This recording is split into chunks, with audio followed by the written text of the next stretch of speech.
అందరికీ నమస్తే నొల్లా welcome to MR media Telangana. This is Rekha. Right, RTC సమ్మె మనందరికీ తెలుసు. 2 రోజులు నిరవధిక సమ్మె చేసిండ్రు. తర్వాత పాపం కొంతమంది బల్మికి జీవి తీసుకున్నారు. శంకరగౌడ్ ప్రాణాలు కోల్పోయిండ్రు. తర్వాత 2-3 ప్రాణాపాయ స్థితిలో ఉన్నారు. అయితే దిగొచ్చింది సర్కార్. ఆర్టీసీ సమ్మెకు దిగొచ్చి వాళ్ళతో చర్చలు జరపాలని చెప్పేసి నిర్ణయం తీసుకున్నది. మరి చర్చలకు సమ్మెకు పోకముందు కూడా చర్చలు జరిగినాయి.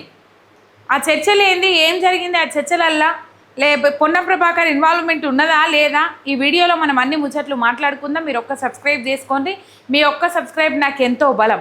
రైట్, ఇక ముచ్చట్లకు పోతే ఆర్టీసీ కార్మికులు వాళ్ళకి ఇచ్చిన మేనిఫెస్టోలో పెట్టిన హామీలు ఏవైతే ఉన్నాయో అవి నెరవేరుస్తలేదు. రాష్ట్ర ప్రభుత్వం వచ్చి 2.5 ఏళ్ళ పొద్దైతుంది. కాంగ్రెస్ వాళ్ళు మేనిఫెస్టోలో అలవి కానీ హామీలు ఇచ్చిండ్రు, మాకు ఆశ పెట్టిండ్రు అని చెప్పేసి 2.5 ఏళ్ళ నుంచి అది ఆర్టీసీ కార్మికులు ఆవేదన వ్యక్తం చేస్తానే ఉన్నారు.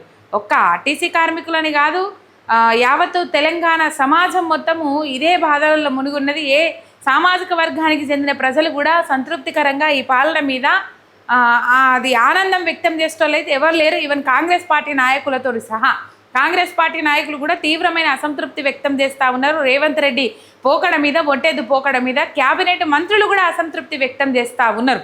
రైట్, మొత్తం మీద రేపు సమ్మెకు పోతారు ఆర్టీసీ కార్మికులు అనగా వాళ్ళతోని సీనియర్ ఐఏఎస్ ఆఫీసర్లతో ఒక కమిటీ ఏర్పాటు చేసి ఆ కమిటీ ఐఏఎస్ ఆఫీసర్లు చర్చలు జరిపిండ్రు ఆర్టీసీ కార్మికులతో.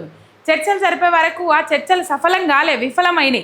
ఆ చర్చలు విఫలమవుడుతోని ఆనాడు అర్ధరాత్రి నుంచే బస్సులు బంద్, మేము సమ్మెకు దిగుతున్నామని చెప్పేసి ఆర్టీసీ జేఏసీ ప్రకటించింది. ఆర్టీసీ కార్మికులు సమ్మె బాటలో రాష్ట్ర వ్యాప్తంగా డిపోల ముందు ధర్నాలు, నిరసనలు వ్యక్తం చేసిండ్రు. రైట్, మొత్తం మీద పొన్నం ప్రభాకర్ వర్సెస్ రేవంత్ రెడ్డి. పొన్నం ప్రభాకర్కు చెక్ పెట్టిండు రేవంత్ రెడ్డి అనే వార్తలు అయితే సోషల్ మీడియాలో గప్పుమంటా ఉన్నాయి. ఎట్లా చెక్ పెట్టిండు అని అంటే, ఈ మధ్య కాలంలో మంత్రులను కొంతమందిని తొలగించే ప్రయత్నంలో రేవంత్ రెడ్డి ఉన్నాడనే మాటలు అయితే వినబడతా ఉన్నాయి. దాంట్లో కొండా సురేఖను తీసేస్తారు, పొంగులేటి శ్రీనివాసరెడ్డిని తీసేస్తారు, ఇటు పొన్నం ప్రభాకర్ను తీసేస్తారు అనే అంశాలు అయితే తెర మీదకి వస్తూ ఉన్నాయి. కాకపోతే పొన్నం ప్రభాకర్ పేరు అంతకు ముందుగా వినవల్లే. ఏమైంది, రేవంత్ రెడ్డికి ఎవరైనా వ్యతిరేకంగా పనిచేస్తున్నారు అన్నప్పుడు రేవంత్ రెడ్డి వాళ్ళ మీద అసహనం ఎట్లా వెళ్ళగక్కుతా ఉన్నాడు అని అంటే, వాళ్ళకి సంబంధించిన శాఖలలో ఏదన్నా ప్రోటోకాల్కి సంబంధించి వాళ్ళకి సంబంధించి ఏదైనా కార్యక్రమం ఉంటే ఆ కార్యక్రమంలో వాళ్ళ ఫోటో లేకుండా చేస్తూ ఉన్నాడు. దేవాదాయ శాఖ మంత్రి కొండా సురేఖ ముచ్చట చూసుకోవచ్చు, మనం సినిమాటోగ్రఫీ మంత్రి కోమటిరెడ్డి వెంకటరెడ్డి ముచ్చట చూసుకోవచ్చు.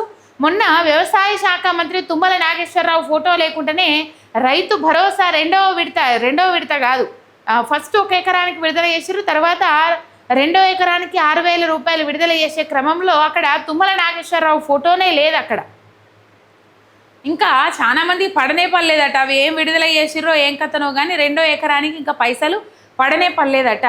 రైట్, మొత్తం మీద ఆ ముచ్చట అట్లా పెడితే ఏదైతే కమిటీ ఏర్పాటు చేసిండ్రో సీనియర్ ఐఏఎస్ ఆఫీసర్లతో ఒక కమిటీ ఏర్పాటు చేసిండ్రో ఆర్టీసీకి సంబంధించి, అసలు పొన్నం ప్రభాకర్కి ఆ ముచ్చట తెలియదట.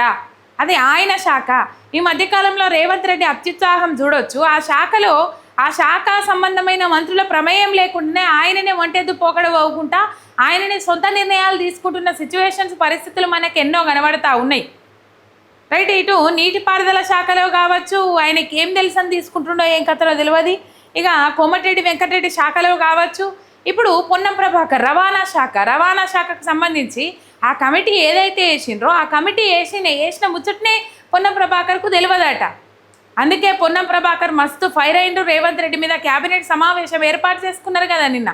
ఆ క్యాబినెట్ సమావేశంలో చాలా అంశాలు మాట్లాడుకోవాలని చెప్పేసి, ముచ్చట పెట్టుకోవాలని చెప్పేసి, వాస్తవానికి ఆ క్యాబినెట్ సమావేశంలో ఏం మాట్లాడతారు అనే అంశము తెర మీదకి వచ్చినప్పుడు కాళేశ్వరంకి సంబంధించి హైకోర్టు ధర్మాసనము రేవంత్ రెడ్డి చెల్లుమనే తీర్పునిచ్చింది కాబట్టి మళ్ళీ సుప్రీంకోర్టు ధర్మాసనంలో ఆ పిటిషన్ వేయడం కోసం పోవాలి అని చెప్పేసి ఆ వీడియో మనం సపరేట్ మాట్లాడుకుందాం. అసలు వాళ్ళు ఏం మాట్లాడుకున్నారు, వాళ్ళకి ఏ విధంగా బూమరాంగ్ అవుతుంది అనేది అన్నీ ఆ సపరేట్ ఇంకో వీడియోలో మాట్లాడుకుందాం. మొత్తం మీద ఆ పొన్నం ప్రభాకర్ వర్సెస్ రేవంత్ రెడ్డి అన్నట్లుగా క్యాబినెట్ సమావేశం ఏదైతే ఉన్నదో క్యాబినెట్ సమావేశంలో పొన్నం ప్రభాకర్ రేవంత్ రెడ్డి మీదకి ఫుల్ గరమైండ్రు.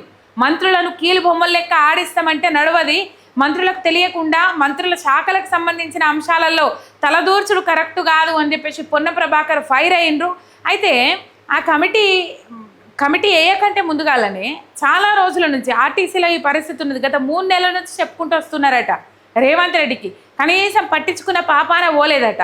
పట్టించుకోకపోగా పొన్నం ప్రభాకర్ తీరు వల్లనే పొన్నం ప్రభాకర్ చేయబట్టే సమ్మె ఉధృతి పెరిగింది, ఇట్లా ఇబ్బందికరమైన పరిస్థితి ఏర్పడ్డది. పొన్నం ప్రభాకర్ ఆ శాఖను నిర్వర్తించడంలో ఫెయిల్ అయ్యిండ్రు అని చెప్పేసి. అయ్యా సారు, మీరు కాంగ్రెస్ ప్రభుత్వంలో ఉన్నోళ్ళు క్యాబినెట్ మినిస్టర్లు అయినా కానీ లేకపోతే రేవంత్ రెడ్డి అయినా కానీ ఈయన దగ్గర ఎన్ని పెట్టుకున్నాడు?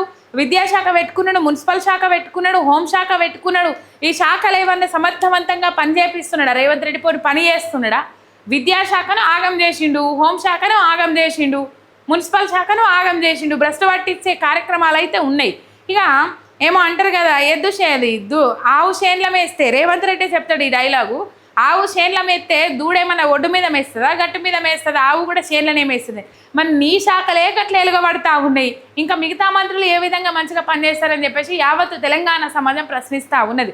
సరే, మొత్తం మీద ఏదేమైనప్పటికీ కూడా పొన్నం ప్రభాకర్ శాఖగా పొన్నం ప్రభాకర్కి ఏదన్నా నిర్ణయం తీసుకుంటే, ఆ శాఖలో ఏదైనా నిర్ణయం తీసుకుంటే పొన్నం ప్రభాకర్కు చెప్పాల్సిన అవసరం ఉండే. చెప్పకపోయే వరకల్లా పొన్నం ప్రభాకర్కు మస్తు బీపీ పెరిగింది. క్యాబినెట్ సమావేశంలోనే రేవంత్ రెడ్డిని నిలదీసిండు పొన్నం ప్రభాకర్, కడిగి పారేసిండు.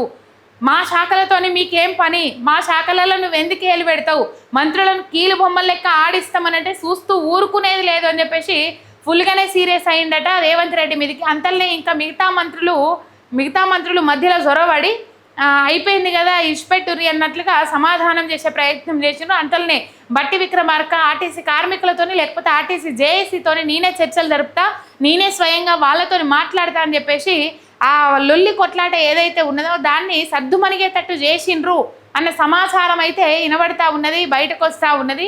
మొత్తం మీద పొన్నం ప్రభాకర్ ఫుల్ ఘనమైండ్రు రేవంత్ రెడ్డి మీద. మరి రేవంత్ రెడ్డి మీదకి సీరియస్ అయితే రేవంత్ రెడ్డికి ఎదురు చెప్తే రేవంత్ రెడ్డి ఏం నిర్ణయం తీసుకోవాలనో ఆ నిర్ణయం తీసుకుంటాడు. అందుకే మంత్రులందరూ సపోర్ట్దే కూకున్నారు. మన పొన్నం ప్రభాకర్ మాత్రం మర్రబడ్డాడు. మరి ఏమైతే ఏం కథ అనేది రేపు చూద్దామని చెప్పి చాలా మంది మాట్లాడుకుంటా ఉన్నారట. మొత్తం మీద పొన్నంకు చెక్ పెట్టాలని చూసిండు రేవంత్ రెడ్డి. తర్వాత ఈ చర్చలు సఫలమవుడుతోనే దాని మీద కమిటీ చేస్తారు.